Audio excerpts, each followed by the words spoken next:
Can the breakaway hit of the year, This little fidget spinner, help you focus and improve memory?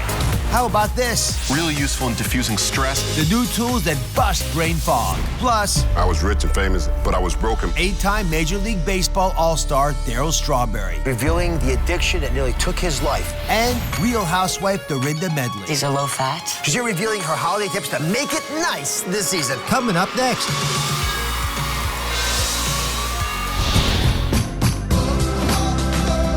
Are you ready to save some lives today?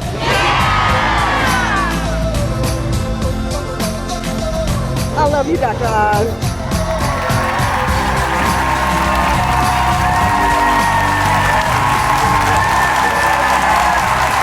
Today we're investigating brain fog fixes, the all-natural solutions and the emerging market of products for brain fog, all promising to help you focus and improve your memory. By the end of the report, you're going to find out which brain fog fixes are backed by real science, which ones can you trust, and which ones just aren't worth the money. Now, in order to figure out what's going on here, I actually made some real fog. It's here to represent your brain fog that so many of you are complaining about and feeling all day long. And I've assembled my brain fog test team who have tried them all, so you don't have to. Psychiatrist Sue Varma's with us, Alzheimer's journalist and documentarian Max Lugavere, and my go-to tester, Renata, who says she's always forgetting where her car keys are and she could use a little brain boost. Where are your car keys right now? They should be in my bag. They're in my bag in the outside pocket. You know today. Today Yes, you're on. yes. You're not foggy today. I wouldn't be so sure where those keys are, but we're going to come back to that in a second. All right, so let's start by dissecting what brain fog really looks like for most of us. These blocks, right, represent your brain. They're strong, they're powerful, they're a really reliable foundation to you, right? And this structure needs to be preserved and protected. The firmer it is, the better it is, the more your cognition is going to be there above the fog of the world around you. You don't want to fall into the fog. But life gets complicated sometimes, right? More and more things pile on. As these blocks pile on, it gets a little harder to hold it up. I got my friends here. Give me some ideas of things that might stress you out, or our audience. Now, let me play a little jingle here. I mean, I always forget to do my filing. My filing gets on my nerves. All right, filing. Piled up. I'll take that out. We're still together. Keep going, Max. Dr. Oz, I've got like 500 emails that I need to reply to. Stressing me out. Ooh, let's take one of these. Oh my goodness, this is going to be tough. Emails are one of my biggest. It stepped in there. Okay, Dr. Varma. I have to order about 10 blood tests, interpret them, and then get back to the doctors. Not looking forward. Ooh, all right, let's see. Oh no. Oh no. Oh no. Oh! Yeah. Everything eventually collapses when you can't deal with all those added enzymes. Then all of a sudden your brain, it's literally in the fog. Brain in fog. You don't want that. And then you have no idea where your keys are, right? Which is unfortunate because... You know what? What are you doing with my keys? I love rifling through your purse. I found all kinds of stuff in there, by the way. I'm going to come back to that later, too. Oh, you threw my purse, God, Lord mercy. Now, these solutions, and these are a problem. When you're finding out your brain is toppling into the fog of life, you're not happy about it. And then you've got these fixes, which you read about online, people tell you about, and those fixes are there to prevent this from happening to you. So you say, I want to try them. But is it as easy as that? Are there ideas that work? So, Dr. Barber, what are your concerns about these hacks to deal with brain fog? Well, what's happening in the brain fog solution industry is very similar to what happened in the diet industry, in the sense that you have people with legitimate problems, but they're looking for quick fixes without fully understanding the underlying cause. And as a doctor, I just want to make sure that the brain fog is not really something else like ADHD, depression, anxiety, thyroid disease. So we want to make sure that the treatment fits the diagnosis, right? So if you had a hip fracture, you're not going to see a psychiatrist. I hope not, right? Hopefully. So this is so wonderful that you're doing this show so that we can get ahead and that's some of the game. So you all have hacks that you've looked at. We're going to start, Dr. Varma, with you. Come on over. Yes. And then we'll come back slowly one by one, knock out the big ones. So one of the big items that's out there now, these B12 liquid drops. Yes. So it's interesting because B12 is something that you do think about with the health of the brain. Mm-hmm. So define the drops for me and give me the argument for these. B12 is absolutely essential for your health. I check it on all my patients when they come to see me because it can improve mood, energy, concentration, mental clarity, and executive functioning, which is key. And without it, it can wreak havoc. Dr. Oz, believe it or not, anywhere from 2 to 15% of the population will be vitamin B12 deficient. And as we age, extremes of age, younger than 30, over than 50, we have difficulty absorbing it. And that's why I love liquid so much. Is this expensive? Not really. I mean, it's $19. You can order it easily online. It's not cheap, but it's not, it's not going to break the bank, and it lasts 2 months. So I like that. So it's going to last you. Just a drop or two under your tongue? Yeah, well, no, it's actually 15 drops, and you put it under your tongue, you keep it there for 90 seconds, and you swish and swallow, kind of like a mouthwash. The best time to use it is in the morning, before breakfast, and I would say after the drops, wait 10 minutes, or you're not going to have any kind of absorption issues. Wait 10 minutes to eat. You use these I do. as we challenged all of our experts. Yes. Did it make a difference for you? I noticed a difference. I've been on this for about 2 weeks, and I have to say, Dr. Oz, as a busy parent, I'm running around teaching medical students, seeing patients all day, and when I get home to 2 active, energetic boys, all I want to do is put my head under the pillow and have somebody else read me a bedtime story for a change, right? I mean, is that too much to ask for? But I noticed improved concentration, clarity, and a sort of like being present with my kids when I got home. And it was sustained throughout the day. And on my 4th bedtime story, they're like, Mom, enough, the end, please, shut it down, 8 p.m., let us go. The interesting about B12 is if you're deficient, right, and you get depression, forgetfulness, that's cognitive slowing, that fog, yes, right, that happens. Yes. So B12 for that, I was taught in med school, and I know it's still true today. Totally. That seems to help those patients. Yes. But if your B12 numbers are reasonable, yes, you're not deficient, yes, we haven't had any research showing that it works. Yeah. So this is one of those things I would probably try it for a couple weeks. Yes. Makes a difference. It's one of the ways to figure out maybe you were low or get it checked. Yes, absolutely. Right. Very Thank you easy. very much. Yep. All right, next, the breakaway hit of the year, this baby. Think of this. You all see this? This thing, this little fidget spinner, so everyone's using for concentration. Look into it, look around it, just watch it, meditate to it. But does it really work? Or is it just the new pet rock? Take a look.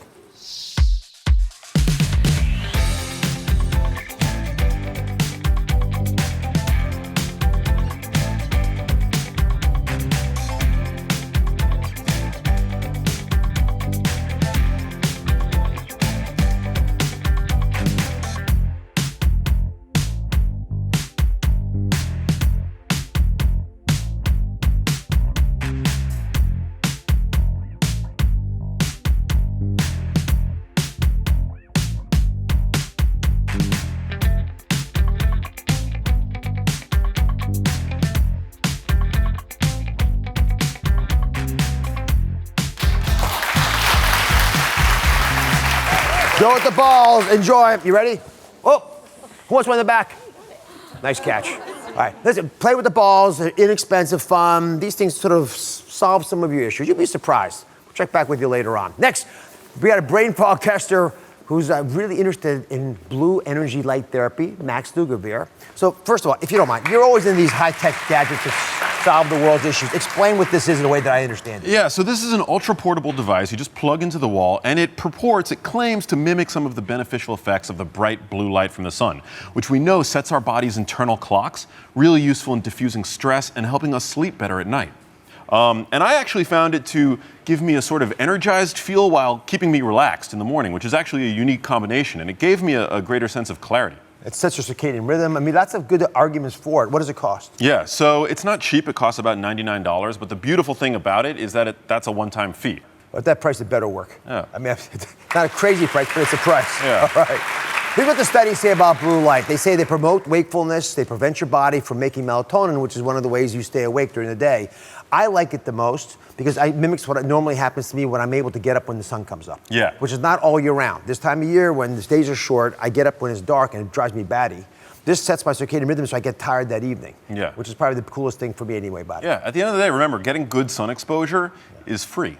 And it's, there's a lot of research showing how it can, again, mitigate stress, reduce your levels of stress, and help you sleep better at night. I mean, so that's an amazing It's your thing. backup plan. Yeah, backup plan. All right, finally, we got a fix that's in the food category, wheat germ. And here's why wheat germ is supposed to help your brain fog. Now I'll turn it over to Renata to see if it actually worked for her. Wheat germ has neurotransmitters that help brain cells communicate with one another. So they're connecting like this and talking. The more brain cells that are working together, the more you're going to be feeling effective in what you do. You'll have better attention to detail. You'll have more productivity in your life. But I wanted to know if it actually made a difference. So I asked Renata, who's so brutally honest. Yeah. So tough. I give it to you so straight. So difficult. So, first of all, before I get that, what does it cost? So this is really cheap. I mean, you get, a good amount. This is about 16 ounces for under $8. Oh, so good. It's not that expensive. And how did it work for you? How did you incorporate it into your diet? Okay, so I put it on like yogurt. You can substitute it for breadcrumbs, okay, which is nice. Yes. Right, because, carb content and all that. And you can put it in smoothies and, salads. So it tastes good. Yeah, it tastes good. But did It's it work? toasty. Did it work? Now, I would say a little. I was very sparingly with it, okay? But I think if I use a little more, it just might do what I needed to do. You want to help you with those keys? So elusive keys. We'll be right back. Yeah, all kinds of fun things here first. Packaged deli meat. They have nitrates, sugar, food starch. They mash it up. It looks like that. Which of these deli meats are best for you? The healthiest deli meats by brand. Next Oz. That's coming up tomorrow. So I would ask the audience and everyone at home a question. So, you gotta hear this question out, right? How many of you have gone through a tough time that you haven't quite known how to face? Hands up. I think we've all been there. Get comfortable because you need this show today. Many of you have gotten caught up with worrying and planning for the future, but you haven't been able to face what that day brings, right? We've all been there, right? Trying to think of what's happening down the road. These are the big challenges that everyone struggles with. But today's guest has a secret to finding your faith when life doesn't go your way. He's Justin Bieber's rock star pastor who's changing the way America looks at faith. Carl Lentz. Come on, lift up a shout of praise tonight if you believe it. Pastor Carl Lentz is the charismatic voice of a new generation of evangelical preachers with the persona of a rock star. And he has a celebrity following to match, including actual rock stars like Justin Bieber. Pastor Lentz leads a branch of the popular Hillsong Church network, which offers unconventional services featuring Christian rock in a concert arena setting. Come on, holler at me if you hear me tonight. On Sundays, he draws nearly 10,000 young worshipers to his church in the heart of New York City. Pastor Lentz's influence keeps growing. He has more than 500,000 followers on Instagram and another 155,000 on Twitter. He uses his social media platforms to spread the word of Hillsong and inspire others. Our message of faith is that if you have faith in something that's greater than yourself, then you have hope. Please welcome Pastor Carl Lentz.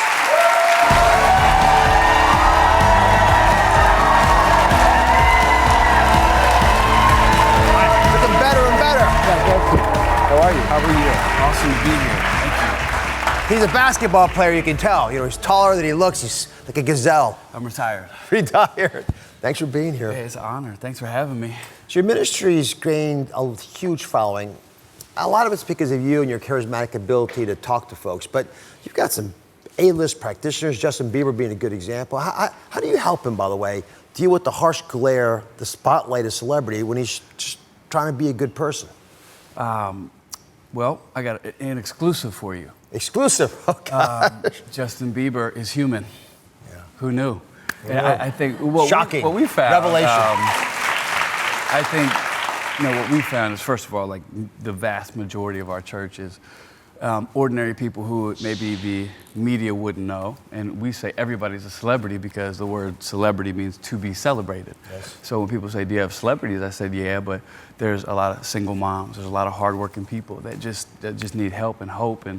But with Justin or anybody that's in the public eye, I think, humanity has the same needs. We need to be loved. We need to be, encouraged. And the only difference with fame is that sometimes you can get so isolated so quick that you feel alone because you don't know who to trust. You don't know who to talk to. And we try to provide a community where no matter who you are, famous or faceless, maybe nobody knows your name, we want to know your name. And in that environment, anybody can make it through. It is remarkable. No matter how famous you may be, loneliness is one of the biggest afflictions we have. Yeah, everybody. So this beautiful book you have, Own the Moment, just Yes, came sir. out. Yeah. He talks about living in the moment. And you say it's one of the biggest challenges we all face, and it creates the biggest problems. How do you learn to actually do that, to live in the moment? Because I know that will change everything. Yeah, well, thank you for having me on. I believe about this book can help people's lives, and that's why we wrote it. And I think I mean, we all love Instagram. I mean, that's the generation that I'm kind of a part of. And the problem with it is that you can see somebody else's Instagram. And first of all, that's take number 12. That's right. There's 19 filters on it. Right. And you can start comparing your everyday to somebody's Instagram highlight moment. And people don't realize that you don't just arrive somewhere where you have influence and you have peace. There's like a step-by-step, day-by-day journey. Like, you didn't just end up on this show. No. There's a backstory. You know, you went to med school, you've worked hard. You weren't always Dr. Oz. I'm sure at some point it was like, hey, Oz. Hey, you. I still remember when they first called me Dr. Oz, I was panicked. Right, and when people see you now, it's like, I want to do that. And yes, that's a good goal, but you've had to work really hard. And there were some unspectacular days. My goal is to not neglect what I do have, because my eyes are so fixed on what I don't have or what I want, because I think the joy is in the journey. Like, this is an awesome day. Talking to you is an honor, and I don't know what the future holds, but I know that right now, who we're talking to matters. So the first step, you argue, is to accept and reject, which I was a little surprised by that combo. What does that mean? Well, you know, I don't know if you have the kind of phone, when it rings, it says, incoming call. Are you going to accept this? Are you going to reject this? I think a lot of people are under the impression that everybody that calls you, meaning says something to you, speaks something into your life, we have to not only accept the call, but we have to internalize it. Yeah. I have great parents, and they taught me that just because somebody says something to you does not mean it's true, and you do not have to accept it. So I've just gotten in the habit of, if something comes my way, I can choose whether I don't accept that. I reject that. Maybe I'll give you an option 3. Maybe you even need to delete the number altogether. Yes. There are some people who don't even deserve the right to speak into your life. And so a lot of people are accepting words. You can't make it. You're not going to get through. This is your lot in life. And I always say, who told you that? Did God tell you that? Because unless he told you, it's not set in stone. All right. Up next, the simple trick that helped Carl transform his mornings that you can try tomorrow. Stay with us. The doctor who claims he can reverse Alzheimer's. 2 of his patients are speaking out with his plan. Next, Oz. That's coming up on Monday.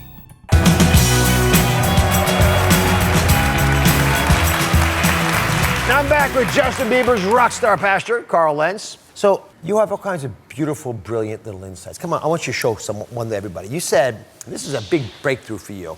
Are we about to take a nap? Because I'm taking a nap. I'm hopping in with you. Yeah. We're going to start all kinds of conversations. Controversies. Yeah. So, yeah, this is a very simple little lesson that you picked up in the most ordinary of places, waking up in the morning. Yep. And I want everyone to listen carefully, because this is a very clear action step. No matter what you're going through, you can begin to use it. So, Pastor Carl, take it away. I wake up every day thanking God for miracles, because my wife, she's Australian and she's beautiful. So, hey, Laura, love you. But I always wake up kind of in a rush, because I had this ringtone that is my alarm clock that sounds like, if I could sum it up, something out of...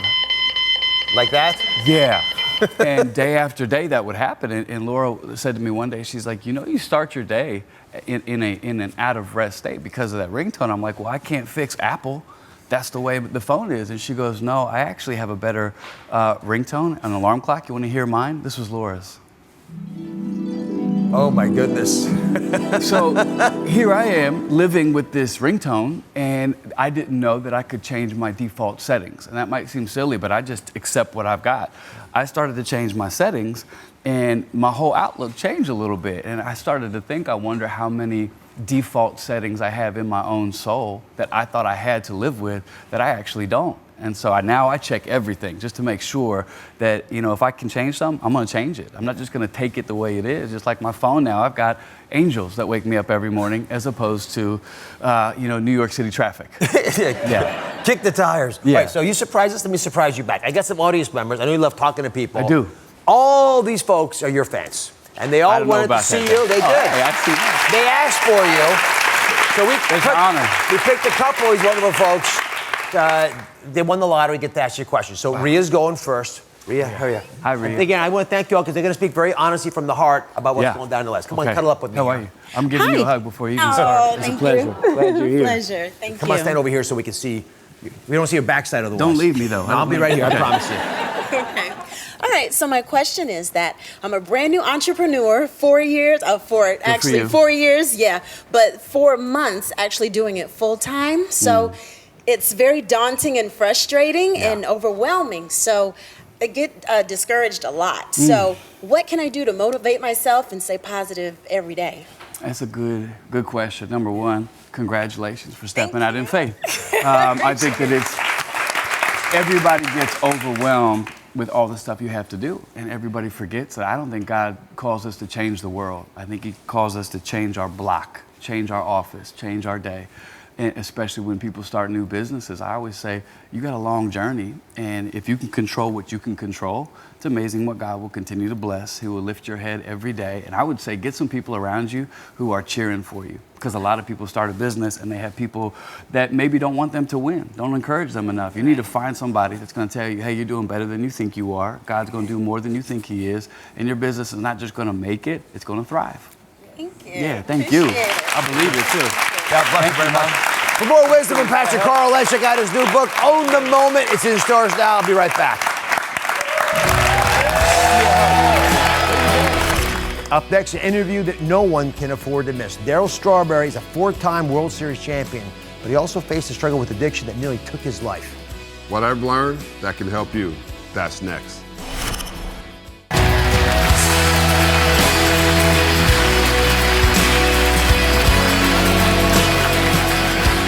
On this show, we are committed to changing the way this country views addiction and mental health issues. And now I'm proud to say there are people in the spotlight coming forward to help. Today, a 4-time World Series champion and an 8-time MLB All-Star. On the outside, Darryl Strawberry's career was a home run. But during what was supposed to be his glory years, he was fighting a battle off the field that nearly took his life. Today, Darryl Strawberry is here, and he's opening up about his struggles with addiction and revealing his personal message of recovery and hope. Please welcome Darryl Strawberry.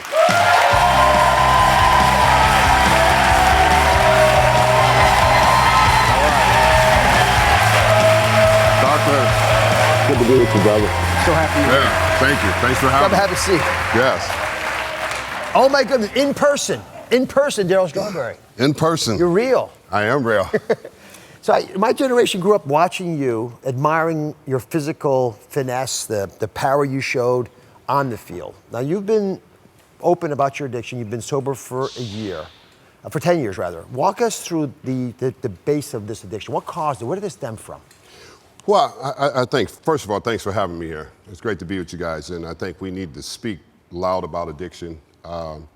Brokenness is a real thing that happens in people's lives, and I think a lot of times people don't believe people should be broken because they're rich. You know, I was rich and famous and had a talent, but I was broken. My father was an alcoholic, and he beat me and said I'd never amount to nothing, and I believed it, and I was broken inside. So my pain would eventually lead me to my greatness, but my greatness would eventually lead me to my destructive behavior. What made you first start using drugs? Well, I started at the age of 13, 14. I was 13? Yeah, I was smoking marijuana because I was in so much pain because of the beatings. And most people that you see end up in addiction, they start at a very early age.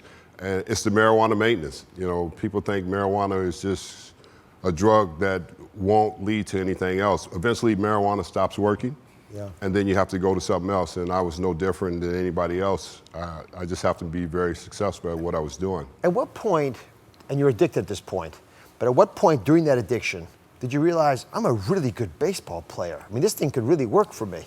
Well, I think I realized that from the beginning. When I was 13 years old, I kind of knew I was going to play Major League Baseball.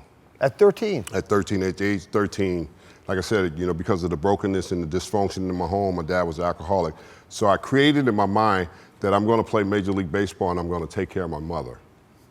You know, that was the most important thing to me is to make my mother happy. I wanted to make her happy. And so I decided I was going to become a Major League Baseball player. After sitting and watching baseball on television, I knew I could be good at it if I just put the effort into it. So you're just a year or two out of high school.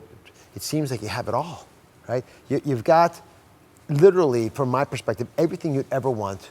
What was happening to your mental health off the field when none of us could see you? Well, I mean, I had everything from a standpoint of being a baseball player and performing as a player. See, putting on a baseball uniform, Dr. Oz, only made me a baseball player. It didn't make me a man. It just made me a baseball player. That's a cool insight. That's right. So, that's what I really struggle with. I struggle with the identity of who I really am as a man and wanted to figure that out. And mentally, I was going through so much depression and self-hatred because I didn't really believe, I was worth all these things that were happening to me because my father had said I wouldn't mount to anything. And I believed it when I was hitting home runs and winning championships, had millions of dollars and living behind the community gates, but I was empty. I was just broken inside and totally empty because I had a bunch of stuff, but I didn't have any joy and peace inside of myself. There are all kinds of very honest revelations that you share. One of them, which really caught me off guard, was an admission that you actually, in the middle of games, were so addicted to sex that you would actually go out and have sex in between innings. Yeah, it was pretty crazy, I was pretty crazy. Yeah, it was pretty crazy lifestyle, sex addiction. All addictions, and I heard you guys talking about sex addiction and drug addiction, eating addiction, all addictions has to do with behavior. Mm-hmm. If I never change the behavior, I can never get well from it. And we could stay in the addiction as long as we want to. And middle of games, I would go between innings and stuff like that and run back and have a little party going on. And I thought it was pretty cool. I mean, that's just the addiction, the drive. But your teammates, the coaches, did they not know? Well, some of them covered for me. It was pretty cool. I ask in part not to blame them, but it's enabling behavior that's not good for you. Well, yeah, it definitely is. It's a behavior that's not good for anyone. But I think when you have an addicted personality, like addicts and alcoholics and sex addiction, it's addicted personality, and we know we turn it on and we turn it off. And it's not until you have an awakening in your life to get well on the inside. And I think so many people never get to that place. They look good on the outside, but they never well on the inside. Well, how did you get to that place? What was the wake-up call for you? You said, this is not right. I'm never going to be happy like this. Well, I knew I would never be happy, but I think I'm truly blessed because God sent me a wonderful woman in my life who made me realize the most important thing is my wife today, Tracy, was to take off the uniform and become a man and become responsible. See? Good woman. Up next, Daryl's powerful road to recovery. His message of hope that can help anyone out there with suffering in silence. Stay with us. Nice job. Packaged deli meat. They add nitrates, sugar, food starch. They mash it up. It looks like that. Which of these deli meats are best for you? The healthiest deli meats by brand. Next Oz. That's coming up tomorrow.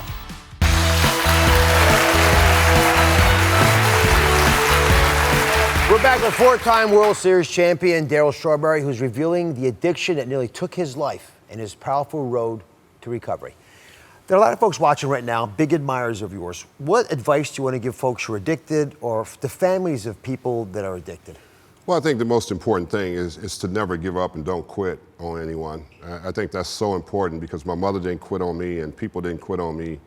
Even though I was in the depths of addiction, you can love a person, but you don't have to tolerate the behavior of a person.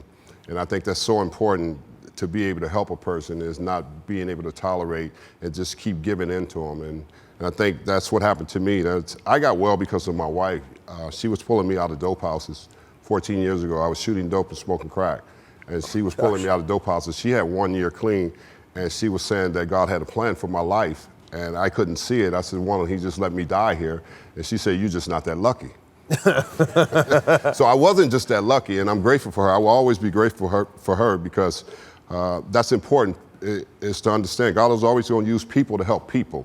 And we always must remember that we're here to help somebody else. We're not here to point fingers at people. We're here to help people. Yeah, that's the real miracle. Yeah. So we're in the midst of an opioid epidemic, killing more people from accidental causes than any other ailment right now. Where do we start with these folks? How do you help people who are struggling to get them going? Well, that's the reason for writing the book, Don't Give Up on Me, sheddinglightonaddiction.com, people can go to. And writing that book really is to educate people how to help people and how to deal with people. When you read the book, you'll understand it's about my struggles, but it's about the psychiatrists and the doctors interviewing me and seeing the trauma or the brokenness of what happens to one. And we learn to reach people if we understand people. I think the most important way of helping people is stop talking over people and stop talking about people and love them right where they're at and try to get them the personal help that they need. We never want to throw anybody on the side and say their life don't matter. You look at my life, everybody said my life don't matter. But here it is now, I stand on the platform where I travel the country maybe 100 times out of the year and do ministry and also do recovery to help people get well because I love people right where they're at because for the grace of God, there go I. Well, you become a pastor. You mentioned you travel in the country. How has your faith allowed you to stay sustained in recovery and not lapse back into the flop houses that you almost died in? Well, that's a good point. My faith in Christ has changed me tremendously not from the outside, but from the inside. And I think when we understand the inside job that has to be done on a person's life, faith is the key to bringing hope to people. And I think we got to get back to that. I think we've taken that away from the schools, we've taken it away from people, and that's why we're seeing so many young people OD and so many young people addicted to opiates and heroin right now at this point because there's no faith and they don't believe that their life matters. My faith has led me on a journey to where I believe in me. I believe in who I am every day. I wake up with an urgency. And it's not about me. It's no longer about me, Dr. Oz. It's about me waking up with an urgency to help somebody else that's still sick and suffering and give them the opportunity to get well just like I did. And it was because of my faith, because I surrendered my life. And I started walking into a holiness and righteousness as a person. I didn't want to be a liar, cheater, womanizer, no more alcoholic, drug addict. I wanted to be a new person, so I needed to get clean from the inside to the outside. So I wasn't going to talk about this today, but I'm going to share a secret with you and with the audience. When you had your first colon operation, I'm a surgeon at New York Presbyterian. I was introduced to you. And I talked to you a couple times as you're getting better. You're a completely different man now. You have a brightness, a joy, a wisdom. You become a Jedi master. And I want to thank you for that. Thank you. I'm not alone in observing that change. There's someone I want you to meet. Some of the most famous athletes struggle with problems. Actually, have you called Lamar Odom yet? I reached out a couple times, tried to reach him and just to encourage him that his life matters, no matter what he's going through. Just because we stand on a platform, we've been successful. Brokenness and hurting inside is real. And like I said, I'm so grateful. I'm a living miracle today, and I sit here is because of my wife pulling me out of dope houses 14 years ago and saying, you have a plan. I think Lamar ought to hear you, but there's another person who has heard you who's got something to say about it. So hop up for 1 second. Okay. We're going to come over here, and I want you to meet someone who's learned a lot from you. This is Darren over here. Darren, come join us if you don't mind. And how you doing, Darren? Darren's heard your story and responded to it, and it's influenced him. So the party's yours. What do you have to say to Daryl? Yeah, so Daryl, we have a lot in common. At 12 years old, I started my opiate addiction and many other substances. 26 years of hell. At one point, what was, I like to say, living to use turned out to using to live. And I had my spiritual awakening in July of 2008. July 2nd of this year, I celebrated 9 years sober. All right, brother. And the gift that we get to give, just like you said, is we get to give back. We get to show people there is no shame. It's about embracing it, owning it, realizing that we can push the reset button and turn our bottom into our beginning. And just God bless you in this journey. It's amazing. Well, thank you, brother. All right, man. A big thanks to Daryl Strawberry. For anyone struggling, be sure to check out Daryl's book. Very well done, very honest. Don't give up on me. Share it with your friends. We'll be right back. We're tackling holiday stress with Real Housewife Dorinda Medley. She's here revealing her holiday tips to make it nice this season. Clap, clap, clap. You see what I mean?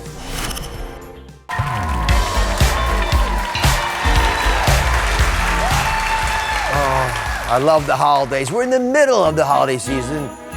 And while you may imagine your family descends in your home that it'll be like this, so nice and beautiful, the reality may be more like this. I cooked, I cleaned, I decorated, I made it nice. Does that sound familiar? Right? Well, today we're tackling holiday stress, giving you tips to make it nice for the holidays without all the anxiety. And the best expert out there may be the Real Housewife you just saw, Dorinda Medley, because she's here today. Come on out, Dorinda. How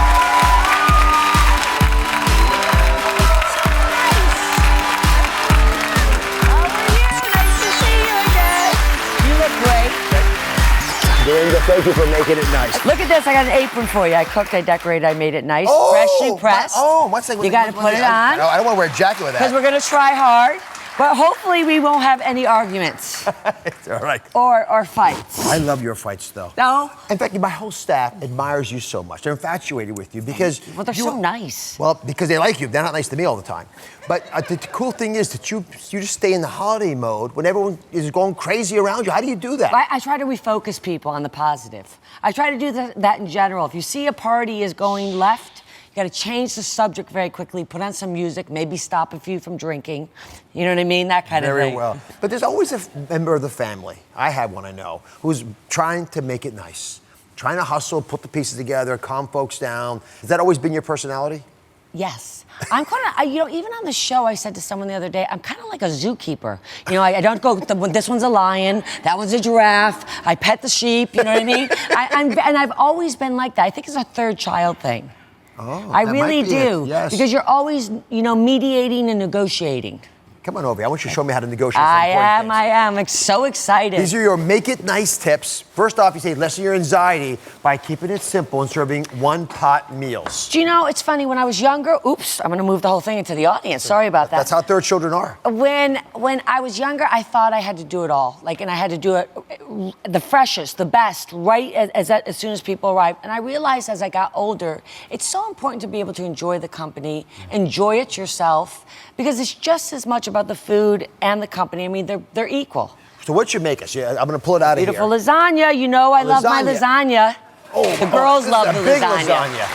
That is a big lasagna. Oh, my goodness. I love my lasagna. I love my lasagna. And the trick to this lasagna is whenever I make sauce at home, I make a ton. And I freeze it. I freeze it in small containers. And my lasagna sauce, I actually blend so it's smooth when I make my lasagna. And I choose to use cottage cheese instead of ricotta. You do? Yeah. There's a big battle on the web right now. You're team cottage cheese. My whole life. The only key with cottage cheese is that you have to drain it. And I get the lasagna that's already pre-cooked. I even am at the point, I know this is horrible, I use those foil containers. That's okay. You know the ones you're done, and then you can put it in a lace and then goodbye. Good. Go right back in the living room, have a glass of wine, and you're done. Or two. Or 10. In my friend's case. So keep it simple. One pot dish is a great example. Then you'll see. A salad, garlic bread, look at that. I made it nice. You made it good. You also want to stay zen. So you got this thing called candy craft therapy, which I'm intrigued by. I usually have wreaths made of, evergreen trees. But you got something special. I love a good craft. I mean, arts and crafts, I think, bring people together, especially on the holiday. So this is really super simple and fun. And I know you like low-cal candies. These are low-fat. Yeah, well, of course, they don't eat fat probably at all, but they put them. Like 20 calories. I'm not sure they're good for you, but all right. No, but it's the holidays. Can't we just... But why don't you just use regular glue? Because it has to stick. This really sticks it on the styrofoam. It's not going to stick on the styrofoam because the styrofoam's porous. No. Oh. You got to go on the back here. Go on the candy. Okay, yeah, don't do anything. And then you place What if it gets in your hands? It's hot. Well, that's a dilemma. That's a dilemma. I mean... What if it gets in your tongue? Well, you don't put this near your tongue. It's hot. This just needs to be done. And if little kids are doing it, you got to be supervised. I mean, obviously, this is not for a little kid. Maybe give a little kid the Elmers. Or everybody's making that slime now. Do you see that? Yes, that's I'm what I'll do. I'm obsessed with that slime. Slime will go for me. I go on my Instagram and they're like, the lady makes slime 9,052 billion hits. Do you notice that? But it's interesting that this arts and crafts is really Zen arts and crafts. Well, you know what's nice about it? It lets you get into this meditative space. That's what your brain does, right? When you're one by one post, knitting does that. I think for guys, shooting baskets, like repetitive activities, let your brain relax. And you can do this with candy kisses. That would be a great idea. Yeah. Why didn't we do that today? We can do it. Well, I was going to, but I thought these were more locale. I know you're all into this no-fat, low-cal thing, so... I'm interested in things that taste good. I'm interested in making it nice. I am too, but I'm Italian, so I also like the high-fat stuff. What kind of animal would I be at your party? You would be, let's think, you definitely wouldn't be a lion. Boa constrictor? No. I think you would be more something... Honey badger. I want to be a honey badger. Yeah, I think maybe you could even be like you're more of a teacher. What's an animal that's a good teacher? Owl. You're an owl. I could be an owl? Yeah, what would I be? Don't be nice. I mean, be nice. You'd be a panda bear. You're loving, cuddly, and very beautiful. That's All right, nice, good enough. When we come back, there is this tip to avoid family arguments at your holiday party. You can save the holidays. Stick around. The doctor who claims he can reverse Alzheimer's. And what people are giving you a hard time about is that they just can't believe it. Too good to be true or medical breakthrough. 2 of his patients are speaking out. Next Oz. That's coming up on Monday.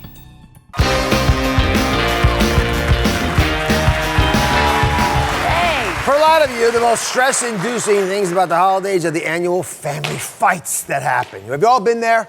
Right? You got the aunt that just will not stop with the politics already, or the buried resentments that finally surface, the insensitive comments that seem to come out as the eggnog is poured, and I do love eggnog, but that is associated with bad things being said. Real Housewife of New York, Dorinda, knows a thing or two about fights and breaking them out at those parties because she's been in them. And you're back with one more important tip, which is to avoid family arguments by building in party speed bumps. Yes, I love a party speed bump. Listen, it's so important to keep people occupied, keep it festive. Don't say things like, is he still with your ex-girlfriend? Oh, you're any of these weird. Yeah, I see it coming with my group. I'm like, why would you say that? It's not going to end well. And whenever I see that coming, I always move to things like my favorite games. I love games. My family's a big game player. All right, so we brought a fun game that we can end the show with that everyone could play at home. And it's a little interesting. You love it? Okay, so teach everybody how it's done. So what you do is you put these, I've actually played this, you put these in your mouth. It's not an attractive game, but it's a hysterical game. Make sure you brush your teeth and get anything out of your mouth beforehand. Otherwise, that can be very... What do you do? And then you say a phrase, and you see if the other person can understand it. I'll go first. Oh, you're going to go first. All right. So I read the phrase up? Oh, my God, it's so good. All right. It's so scary and good. All right. He cool, don't eat like uncle. He cool, don't eat like uncle. Be cool, don't be uncool. Yes! All right, you go. Oh, God. Oh, my goodness. Oh, that is something else. Okay. A lot of tequila. You look like Pac-Man. Say it again. A lot of tequila. A lot of tequila. All right, I'm very good at this. One more time. Turtle time. Turtle time. Turtle time. Oh. All right. I tell you, I'm so good at this. All right. Okay. Here goes. Quack, quack, quack. Clip, clip, clip. Clip, clip, clip. She got it. Clip, clip, clip. You get seen 100 million times. It works. Favorite you know what? For me, that means happy holidays. Yes. And God bless you all. Thank you for having me. I've enjoyed it very much. Did you learn anything? Did you learn something? I know they did. Merry Christmas, everybody. Remember, happy and healthy starts at home. And don't forget to make it nice. Yeah. Say it together. Make it nice.